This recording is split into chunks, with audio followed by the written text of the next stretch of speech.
तो दोस्तों स्वागत है आप सभी का एक नए वीडियो में। और आज के इस वीडियो में हम लोग बात करेंगे इंडिया वर्सेस श्रीलंका के बीच जो T20 सीरीज का दूसरा मुकाबला खेला जाएगा इसके बारे में। तो दोस्तों एक तरफ है इंडिया टीम जो कि अपना पिछला मुकाबला जीत कर आ रही है और शुरू में तो लग रहा था कि श्रीलंका टारगेट चेस कर लेगी, लेकिन आखिरी में भारतीय गेंदबाज ने आज बहुत ही शानदार कमबैक किया। और दूसरी तरफ है दोस्तों श्रीलंका की टीम जो कि अच्छे फॉर्म में है और कांटे की टक्कर दे रही है। तो इस मुकाबले में हम लोग जानेंगे कौन से ऐसे 3-4 खिलाड़ी हैं श्रीलंका की तरफ से जो कि इंपॉर्टेंट हो सकते हैं और टॉस के हिसाब से कैप्टन और वाइस कैप्टन कैसे सेलेक्ट करना है। तो वीडियो होने वाली है बहुत ही ज्यादा इंटरेस्टिंग, तो दोस्तों वीडियो के साथ बने रहिए। तो ये मुकाबला 28 जुलाई मतलब आज शाम को दोस्तों 7 बजे से स्टार्ट हो जाएगा। और ग्राउंड की बात करें तो पल्लिकेले इंटरनेशनल क्रिकेट स्टेडियम पर यही मुकाबला होगा जहां पर पिछला मुकाबला इंडिया टीम जीती है। तो डायरेक्ट बात कर लेते हैं दोस्तों इस ग्राउंड के पिच रिपोर्ट के ऊपर। तो अभी तक इस ग्राउंड पर जो T20 के मुकाबले हुए हैं, टोटल मुकाबले 23 हुए हैं, जिसमें से पहले बैटिंग करने वाली टीम 13 बार जीती है। और पिछला मुकाबला भी दोस्तों इंडिया पहले बैटिंग करते हुए ही जीता है और चेस करते हुए टीम 8 बार और 2 मुकाबला यहाँ पर टाई हुआ है। तो मैंने आपको दोस्तों पिछला वीडियो में साफ साफ कहा था कि अगर इंडिया की टीम पहले बैटिंग करती है तो 200 के ऊपर भी टारगेट जा सकता है। तो बिल्कुल वैसा ही हुआ और एवरेज स्कोर इस ग्राउंड पर भी बहुत अच्छा है, 175 रन का है। तो मतलब साफ है कि बैट्समैन को मदद मिलने वाली है। हाईएस्ट स्कोर ऑस्ट्रेलिया ने 263 रन बनाया है, लोएस्ट स्कोर 88 रन का है न्यूजीलैंड का। और स्कोरिंग पैटर्न देखिएगा तो 150 के नीचे मात्र 5 बार स्कोर बना है, 150 और 70 के बीच में 5 बार, 170 और 90 के बीच में 6 बार और 190 के ऊपर 7 बार स्कोर गया है। और पिछला मुकाबला भी हाई स्कोरिंग मैच था। तो दोस्तों यह हो गई ओवरऑल पिच रिपोर्ट। अब इसके बाद डायरेक्ट बात कर लेते हैं जो रिसेंट के 3 मुकाबले इस ग्राउंड पर खेले गए हैं इसके स्टैट्स के ऊपर।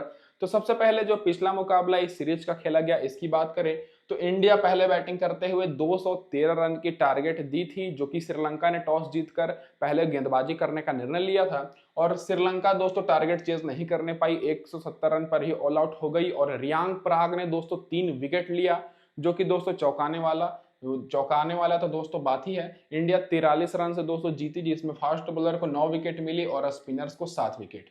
और उससे पहले दोस्तों ऑस्ट्रेलिया और श्रीलंका का एक सीरीज हुआ था जिसमें श्रीलंका दोस्तों ऑस्ट्रेलिया को 4 विकेट से हराई, जिसमें फास्ट बॉलर को भी 5 विकेट और स्पिनर्स को भी 5 विकेट मिला।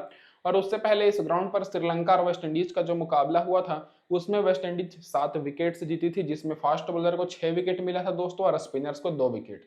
तो रिसेंट के 3 मुकाबले अगर आप लोग गौर करिएगा तो स्पिनर्स को भी कहीं ना कहीं मदद मिल रही है इस ग्राउंड पर। और दोस्तों तीनों मुकाबले मिलाकर टोटल दोस्तों फास्ट बॉलर को विकेट मिली है 20 और स्पिनर्स को 14 विकेट। और फर्स्ट इनिंग में दोस्तों फास्ट बॉलर को मिली है 9 विकेट और स्पिनर्स को 7 विकेट पिछले 3 मुकाबले में। और सेकेंड इनिंग में फास्ट बॉलर को मिली है 11 विकेट और स्पिनर्स को 4 विकेट। तो फर्स्ट इनिंग और सेकेंड इनिंग मिलाकर देखा जाए तो फास्ट बॉलर को काफी मदद मिल रही है, लेकिन स्पिनर भी यहाँ पर विकेट चटका रहे हैं। तो ये होगी दोस्तों यहाँ पर ओवरऑल और पूरी डिटेल पिच रिपोर्ट। अब इसके बाद डायरेक्ट बात कर लेते हैं हेड टू हेड रिकॉर्ड्स के ऊपर। तो दोनों टीम्स के बीच अभी तक पूरे इतिहास में T20 के 29 मुकाबले हुए हैं, जिसमें से इंडिया 20 बार बाजी मारी है और श्रीलंका मात्र 9 बार। तो इस मुकाबले में भी इंडिया के जीतने के चांसेस बहुत ही ज्यादा हाई हैं। तो दोस्तों हेड टू हेड में कहीं ना कहीं इंडिया बहुत ही ज्यादा आगे है। रिसेंट फॉर्म इंडिया का बहुत अच्छा है, पिछले पांचों का पांचों मुकाबला जीती है। और वहीं दोस्तों श्रीलंका का रिसेंट फॉर्म देखिएगा तो पिछले 5 में से मात्र 2 मुकाबला जीते हैं और पिछला मुकाबला ही इंडिया से हार कर आ रहे हैं। अब दोस्तों इसके बाद डायरेक्ट बात कर लेते हैं क्या रहेगी इस मुकाबले में इंडिया टीम की प्लेइंग 11, जो कि पिछले मुकाबले में रियांग पराग को खिलाया गया था, चौंकाने वाला निर्णय था। तो दोस्तों इस बार आपको ओपनिंग करते हुए इधर से यशस्वी जायसवाल और शुभमन गिल तो दिखेंगे ही, साथ में तीसरे नंबर पर सूर्य कुमार यादव आएंगे जो कि कप्तान है। फिर ऋषभ पंत, रियांग पराग मिडिल ऑर्डर में आएंगे 5वें नंबर पर। फिर हार्दिक पांड्या, रिंकू सिंह, अक्षर पटेल, रवि बिश्नोई और बॉलिंग से अर्शदीप सिंह और मोहम्मद सिराज। तो दोस्तों प्लेइंग 11 तो ये रहने वाली है। अब जान लेते हैं पावर प्ले में कौन से बॉलर बॉलिंग कराएंगे। तो दोस्तों अर्शदीप सिंह 2 ओवर बॉलिंग कराएंगे पावर प्ले में, मोहम्मद सिराज 2 ओवर और अक्षर पटेल 2 ओवर। और आखिरी के ओवर में दोस्तों मोहम्मद सिराज और अर्शदीप सिंह ही आपको बॉलिंग कराते हुए दिखेंगे, लेकिन पिछले मुकाबले में रियांग पराग ने बॉलिंग कराया था। तो दोस्तों वो कुछ अलग निर्णय होता है, लेकिन ज्यादातर यही बॉलर बॉलिंग कराएंगे। अब दोस्तों इन सारे प्लेयर्स के रिसेंट परफॉर्मेंस और आगे के स्टैट्स डिस्कस करने से पहले मैं आप सभी को एक चीज ये बोल दूं कि जो लोग भी दोस्तों हमारे चैनल पर पहली बार आए हैं सब्सक्राइब जरूर कर लीजिएगा और मैं आप लोग से ज़्यादा कुछ नहीं मांगता, बस दोस्तों वीडियो को लाइक कर दीजिए, मेरे लिए इतना ही काफ़ी है। अब इसके बाद टेलीग्राम पर भी अगर आप लोग नहीं जुड़े हैं तो फटाफट से जुड़ जाइए, लिंक मैंने डिस्क्रिप्शन में दिया है, क्योंकि यहाँ पर आपको टॉस के बाद बिल्कुल फ्री में टीम्स मिलेगी और नोटिफिकेशन बेल को भी ऑन करके रखिएगा दोस्तों। अब इसके बाद डायरेक्ट बात कर लेते हैं क्या रहेगी यहाँ पर इंडिया की जो प्लेइंग 11 उनकी पूरी बैटिंग लाइनअप के रिसेंट फॉर्म। तो सबसे पहले ओपनर की बात करें तो जायसवाल और शुभमन गिल ओपनिंग करेंगे, तो आपको पता ही है। यशस्वी जायसवाल का रिसेंट परफॉर्मेंस देखा जाए तो 45 रन, 42 रन, 36 रन और 93 रन की भी पारी खेल कर आ रहे हैं जिम्बाब्वे वाली सीरीज में। पिछले मुकाबले में 40 रन की इन्होंने पारी खेली है, तो बहुत ही अच्छे फॉर्म में है। शुभमन गिल का रिसेंट में आईपीएल में तो ठीक ठाक परफॉर्मेंस था ही, साथ में जिम्बाब्वे वाली सीरीज में 66 रन 66 रन और 58 रन नॉट आउट की पारी खेले हैं, और पिछले मुकाबले में 34 रन की। तो स्टार्ट इनको अच्छा मिला था लेकिन अर्श तक नहीं बनाने पाए थे शुभमन गिल। तो आप लोग इस मुकाबले में शुभमन गिल के ऊपर फोकस जरूर करिएगा, क्योंकि भारतीय टीम के टॉप ऑर्डर के सारे प्लेयर्स अच्छे फॉर्म में हैं। अब वहीं सूर्य कुमार यादव की बात करें तो मैंने आपको साफ साफ कहा था कि सूर्य कुमार यादव का श्रीलंका के खिलाफ रिकॉर्ड बहुत ही अच्छा है, और पिछले मुकाबले में देखने को भी मिला 58 रन की पारी खेले और ऋषभ पंत 49 रन की। तो टॉप के चारों प्लेयर्स इस मुकाबले में एक बार फिर से इंपॉर्टेंट ऑप्शन रहेंगे। और एक बार फिर से मैं आपको एक चीज ये बोल दूं कि अगर इंडिया की टीम एक बार फिर मान के चलिए पहले बैटिंग करती है तो आपको टॉप के चारों प्लेयर्स को लेकर चलना है। और जो मैंने टेलीग्राम पर भी टीम दिया था, मैक्सिमम टीम में चारों प्लेयर्स थे और बहुत ही शानदार विनिंग भी हुई है, जाकर आप लोग देख लीजिए। तो दोस्तों अगर इंडिया की टीम चेस करती है तो चेस करते समय आप लोग ऋषभ पंत को ड्रॉप कर सकते हैं, टॉप के तीनों को रख सकते हैं, या तो फिर शुभमन गिल को भी ड्रॉप कर सकते हैं, क्योंकि चेस करते समय शुभमन गिल का रिकॉर्ड उतना अच्छा नहीं है। अब मिडिल ऑर्डर से बात करें तो रियांक पराग बहुत ही नीचे आए थे बैटिंग करने, बैटिंग से तो केवल 7 रन ही बनाए थे, लेकिन बॉलिंग से 3 विकेट मिला। तो हर बार ये बॉलिंग नहीं कराएंगे तो रियांक पराग उतने इंपॉर्टेंट नहीं है। कुछ लोग रियांक पराग को रखेंगे टीम में, लेकिन मेरे हिसाब से उतने इंपॉर्टेंट नहीं है, क्योंकि बैटिंग ऑर्डर बहुत ज्यादा नीचे है और टॉप ऑर्डर के प्लेयर्स अच्छे फॉर्म में है, तो इनका बैटिंग आने का चांसेस भी बहुत ही कम है। हार्दिक पांड्या मैक्सिमम लोगों ने इनको कप्तान बनाया था, लेकिन पिछले मुकाबले में बैटिंग से मात्र 9 रन की पारी खेले और बॉलिंग से विकेट नहीं मिला। लेकिन रिसेंट में 50 रन एक wicket, 27 run, 23 run, 5 run, 3 wicket की भी पारी उन्होंने खेली है। तो भले ही पिछले मुकाबले में खराब परफॉर्मेंस रहा हो, लेकिन इस मुकाबले में भी कैप्टन और वाइस कैप्टन के लिए सेफ ऑप्शन रहेंगे। अब रिंकू सिंह की बात करें तो रिंकू सिंह भी उतने इंपॉर्टेंट नहीं रहेंगे, तो इनके ऊपर भी आपको फोकस नहीं करना है, क्योंकि रियांक पराग और रिंकू सिंह ये दोनों ऐसे खिलाड़ी हैं जिनका बैटिंग ऑर्डर बहुत ज्यादा नीचे है, और अगर टॉप ऑर्डर के प्लेयर्स अगर अच्छे फॉर्म में नहीं होते तब आप लोग इनके ऊपर फोकस कर सकते हैं, लेकिन फिलहाल दोनों इंपॉर्टेंट उतने नहीं रहेंगे। अब अक्षर पटेल और रवि बिश्नोई की बात करें, जो कि दोनों मेन स्पिन बॉलर हैं, और पिछली वीडियो में मैंने आपको साफ साफ कहा था टेलीग्राम पर भी कि रवि बिश्नोई को उतना विकेट नहीं मिलेगा जितना अक्षर पटेल को मिलेगा, बिल्कुल वैसा ही हुआ। अक्षर पटेल को पिछले मुकाबले में 2 विकेट मिली और बैटिंग से भी 10 रन की पारी खेले, और रवि बिश्नोई को मात्र 1 विकेट, और रिसेंट परफॉर्मेंस भी रवि बिश्नोई का उतना अच्छा नहीं है। पिछले 4 मुकाबले में केवल 1 ही विकेट मिली है। बहुत पहले के मैचेस देखिएगा तो 4 विकेट 2 विकेट 2 विकेट इनको मिला है, लेकिन पिछले 4 मुकाबले में रवि बिश्नोई फ्लॉप ही हुए हैं। अब अर्शदीप सिंह का तो ओवरऑल परफॉर्मेंस बहुत अच्छा है, पिछले मुकाबले में 2 विकेट और मोहम्मद सिराज 1 विकेट। तो अगर इंडिया की टीम पहले गेंदबाजी करती है तब आप लोग रवि बिश्नोई और मोहम्मद सिराज पर बहुत ज्यादा फोकस करिएगा, नहीं तो अगर इंडिया की टीम पहले बैटिंग करती है तब आपको टॉप के 4-5 बैट्समैन और नीचे से 3 बॉलर को रख लेना है। बाकी दोस्तों ये हो गई हमारी यहाँ पर पूरी डिटेल एनालिसिस। अब इसके बाद डायरेक्ट बात कर लेते हैं जो प्लेयर अब बेंच पर बैठे हुए हैं। तो इसमें से दोस्तों शिवम दुबे का खेलने का थोड़ा बहुत चांसेस है, और अगर शिवम दुबे खेलते हैं तो बहुत ज्यादा चांस है कि बॉलिंग कराएंगे, तब डिफरेंशियल ऑप्शन हो सकते हैं ग्रैंड लीग के लिए। बाकी कोई भी बॉलर और यहाँ पर प्लेयर खेलता है तो आप लोग देख सकते हैं, मैं रिकॉर्ड यहाँ पर लिख दिया हूँ।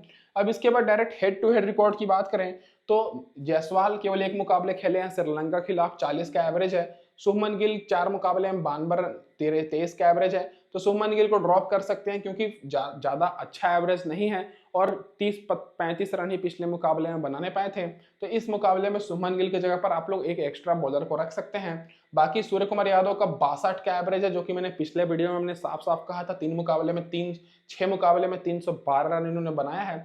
ऋषभ पंत का 30 का एवरेज है, तो चेस करते समय ऋषभ पंत उतने इंपॉर्टेंट नहीं रहेंगे, तो आप लोग गौर करिएगा। हार्दिक पांड्या का 11 का एवरेज है, लेकिन 11 मुकाबले में 11 विकेट लिए हैं। रियांक पराग 3 विकेट लिए हैं 1 मुकाबले में। रिंकू सिंह फ्लॉप है दोस्तों, क्योंकि बैटिंग करने का उतना मौका नहीं मिला। अक्षर पटेल 4 मुकाबले में 127 रन और 127 का एवरेज है। क्योंकि नॉट आउट ही रहे हैं, पिछले मुकाबले में भी नॉट आउट थे। 4 मुकाबले में इनको 5 विकेट मिली है, तो इस मुकाबले के लिए भी इंपॉर्टेंट रहेंगे। रवि बिश्नोई 2 मुकाबले में 2 विकेट, अर्शदीप सिंह 4 मुकाबले में 5 विकेट और सिराज 3 मुकाबले में 3 विकेट। तो ये हो गई दोस्तों हेड टू हेड रिकॉर्ड। अब इसके बाद डायरेक्ट बात कर लेते हैं यहाँ पर क्या रहेगी इस मुकाबले में श्रीलंका की प्लेइंग 11, जो कि दोस्तों इनके स्क्वाड में जो प्लेयर्स कुछ अलग थे, बाद में बदलाव भी हुआ है। तो दोस्तों यहाँ पर प्लेइंग 11 जो इधर से ओपनिंग करते हुए पथुम निशंका और कुशल मेंडिस दिखेंगे, जो कि बहुत अच्छे फॉर्म में हैं और दोनों टीम्स के टॉप ऑर्डर के प्लेयर्स अच्छे फॉर्म में हैं। तो आपको बैट्समैन को फोकस करते हुए ही टीम बनानी है, क्योंकि इस ग्राउंड पर जो एवरेज स्कोर है बहुत ही अच्छा है। तीसरे नंबर पर कुशल परेरा आएंगे, फिर कमंडू मेंडिस, चरित्रा असलंका, फिर धसुन सनाका, विनिंदु हसरंगा, एम थिक्साना और फिर एम पथिराना आएंगे, फिर दोस्तों असिता फर्नांडो और दिलशान मधुशंका। तो दोस्तों पिछले मुकाबले में इनका मिडिल ऑर्डर और लो ऑर्डर पूरी तरीके से फ्लॉप हो गया था, तो हो सके इस मुकाबले में कमंडू मेंडिस की जगह पर तो दोस्तों अब यहाँ पर अब इसका फर्नांडे को खिलाया जा सकता है, क्योंकि उनका रिसेंट में बहुत अच्छा परफॉर्मेंस है। पावर प्ले में दिलशान मधुशंका आपको बॉलिंग कराते हुए दिखेंगे, फिर यहाँ पर असिता फर्नांडो और एम थिक्साना। आखिरी ओवर में एम पथिराना और यहाँ पर असिता फर्नांडो ही बॉलिंग कराएंगे। तो ये होगी दोस्तों श्रीलंका की पूरी बैटिंग लाइनअप और दोस्तों प्लेइंग 11। अब इनके बाद डायरेक्ट बात कर लेते हैं इन सारे प्लेयर्स के रिसेंट परफॉर्मेंस के ऊपर। तो दोस्तों चेस करते समय श्रीलंका ने बहुत ही अच्छा स्टार्ट दिया था। 100-120 रन तक इनका केवल एक ही विकेट था। पथुम निशंका ने 79 रन की पारी खेली है। पिछले 6 मुकाबले से 7 मुकाबले से फ्लॉप चल रहे थे, तो मैक्सिमम लोगों को लगा था कि ये उतना अच्छा परफॉर्मेंस नहीं करेंगे, लेकिन मैंने आपको साफ साफ कहा था कि दोस्तों अगर श्रीलंका की टीम टॉस जीतती है तब आप लोग पथुम निशंका पर फोकस कर सकते हैं, और बिल्कुल वैसा ही हुआ। हमारे वाइस कप्तान थे दोस्तों, बहुत ही अच्छा इन्होंने परफॉर्मेंस किया, 79 रन की पारी खेले। कुशल मेंडिस अच्छे फॉर्म में तो हैं ही थे, लंका प्रीमियर लीग में भी 46 रन, 105 रन, 72 रन बनाकर आ रहे थे, तो पिछले मुकाबले में भी 45 रन की पारी खेले। फिर कुशल परेरा 20 रन की ही पारी खेलने पाए। रिसेंट परफॉर्मेंस कुशल परेरा का अच्छा है, 102 run, 80 run Lanka premier league में बनाए हैं और 74 रन। तो दोस्तों टॉप में आपको 2 प्लेयर को जरूर रखना है, पथुम निशंका और कुशल परेरा। सॉरी दोस्तों, पथुम निशंका और कुशल मेंडिस। कुशल परेरा को वैसे बहुत ही कम लोग लेकर चलेंगे क्योंकि विकेट कीपर सेक्शन में है, तो ये इस मुकाबले के लिए डिफरेंशियल ऑप्शन हो सकते हैं। बाकी कमंडू मेंडिस का खेलने का कम चांसेस है, अगर खेलते हैं तो पिछले मुकाबले में 12 रन की पारी खेले थे, बॉलिंग से विकेट नहीं मिला था। रिसेंट में लंका प्रीमियर लीग में इन्होंने बहुत ही अच्छा परफॉर्मेंस किया है। तो दोस्तों इधर से आपको केवल 4 या 5 प्लेयर्स पर ही फोकस करना है। तो टॉप के दोनों ओपनर्स पर फोकस करना है, क्योंकि दोनों ओपनर्स अच्छे फॉर्म में हैं। और अगर दोस्तों श्रीलंका की टीम पहले बैटिंग करती है तब आप लोग कमंडू मेंडिस और कुशल परेरा पर भी बहुत ज्यादा फोकस कर सकते हैं। चरित्रा असलंका की बात करें तो पिछले मुकाबले में 0 रन पर आउट हो गए, बहुत ही खराब परफॉर्मेंस था, और लंका प्रीमियर लीग में भी इन्होंने कुछ खास परफॉर्मेंस नहीं किया है। भले ही इनकी टीम लंका प्रीमियर लीग की ट्रॉफी जीती हो, लेकिन कैप्टन अच्छे करते हैं, लेकिन इनका रिसेंट परफॉर्मेंस कुछ खास नहीं है। दसुन सनाका, विनिंदु हसरंगा बॉलिंग से तो ठीक परफॉर्मेंस किए थे। दसुन सनाका पिछले मुकाबले में 0 रन की पारी खेले, बॉलिंग कराए नहीं थे। रिसेंट में अच्छा परफॉर्मेंस है, तो अगर इस मुकाबले में दसुन सनाका बॉलिंग नहीं कराते हैं तो आप लोग इनको नहीं लेना है, तो मैं आपको टेलीग्राम पर अपडेट करूंगा टॉस के बाद। बाकी विनिंदु हसरंगा पिछले मुकाबले में 1 विकेट लेकर अपना इज्जत तो बचा लिए, रिसेंट में बहुत ही अच्छा परफॉर्मेंस है। तो टॉप के 2 आपको प्लेयर्स पर ज्यादा फोकस करना है, सेफ ऑप्शन रहेंगे पथुम निशंका और कुशल मेंडिस, और नीचे से यहाँ पर विनिंदु हसरंगा। अब जो इनके मेन बॉलर्स हैं, बॉलिंग में दोस्तों केवल एक ही बॉलर अच्छे फॉर्म में है, एम पथिराना, जो कि पिछले मुकाबले में 4 विकेट लिए हैं और सबसे ज्यादा पॉइंट उन्होंने दिया है। रिसेंट में भी 4 विकेट, 3 विकेट, 2 विकेट लेकर आ रहे हैं। एम थिक्साना का विकेट नहीं मिली और बहुत ही खराब परफॉर्मेंस है रिसेंट में भी, तो इन पर आपको उतना फोकस नहीं करना है। अब इसका फर्नांडो और दिलशान मधुशंका को आप लोग रख सकते हैं अगर श्रीलंका की टीम पहले बॉलिंग करती है तो। असिता फर्नांडो को पिछले मुकाबले में 1 विकेट मिली और दिलशान मधुशंका को भी 1 विकेट मिली, तो इन दोनों में से आप एक को रख सकते हैं अगर श्रीलंका की टीम पहले बैटिंग करती है। नहीं तो आपको केवल 4 प्लेयर्स पर ही फोकस करना है, पथुम निशंका, कुशल मेंडिस और विनिंदु हसरंगा और एम पथिराना, जो कि सेफ ऑप्शन है। बाकी जो कि मैंने आपको समझा दिया कैसे टॉस के हिसाब से और मतलब बैटिंग के हिसाब से आप लोग रख सकते हैं। अब जो प्लेयर बेंच पर बैठे हुए हैं तो इनमें से दोस्तों यहाँ पर अविस्का फर्नांडो खेल सकते हैं, क्योंकि दोस्तों लंका प्रीमियर लीग में इन्होंने 5 अर्स तक लगाया है टोटल मिलाकर। तो दोस्तों ये आपको खेलते हुए दिख सकते हैं कमंडू मेंडिस की जगह पर मिडिल ऑर्डर में, तब इनका मिडिल ऑर्डर और भी ज्यादा स्ट्रांग हो जाएगा। बाकी सारे प्लेयर्स का रिकॉर्ड मैंने लिख रखा है, तो आप लोग देख लीजिए। अब इनके प्लेयर्स के हेड टू हेड रिकॉर्ड्स की बात करें तो दोस्तों पथुम निशंका का देखा जाए 32 के एवरेज है, 8 मुकाबले में 256 रन बनाए हैं। कुशल मेंडिस का 271 रन बनाए हैं 38 का एवरेज है। तो दोनों ओपनर्स बहुत अच्छे फॉर्म में हैं। कुशल परेरा का कुछ खास एवरेज नहीं है, लेकिन एक्सपीरियंस बहुत ही है, 26 का एवरेज है। कमांडो मेंडिस फ्लॉप है दोस्तों। चरित्रा असलंका भी कुछ खास नहीं है। वीरेंदु हसरंगा 11 मुकाबले में 14 विकेट लिए हैं, तो ये इस मुकाबले के लिए भी इंपॉर्टेंट रहेंगे।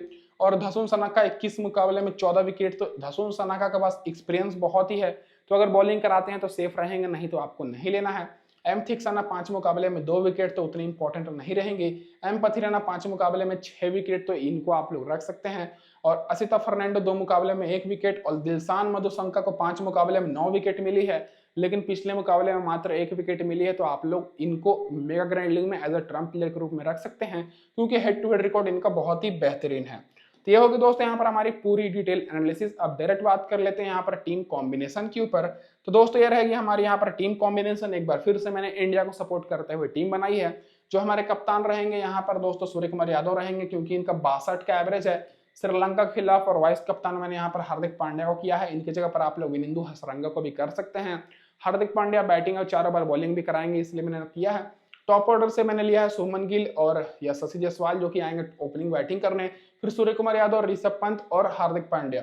तो इंडिया की तरफ से टॉप के मैंने 5 बल्लेबाज को लिया है। तो अगर इंडिया की टीम बाद में अगर चेस करती है टारगेट, तो अब दोस्तों मैं हार्दिक पांड्या की जगह पर यहाँ पर मैं मोहम्मद सिराज को रख सकता हूँ। फिलहाल दोस्तों मैंने प्रथम निशंका और कुशल मेंडिस को लिया है श्रीलंका की तरफ से, और अक्षर पटेल और हसरंगा को मैंने ऑलराउंडर से रखा है। बाकी बॉलिंग से एम पथिराना और अर्शदीप सिंह ही रहेंगे।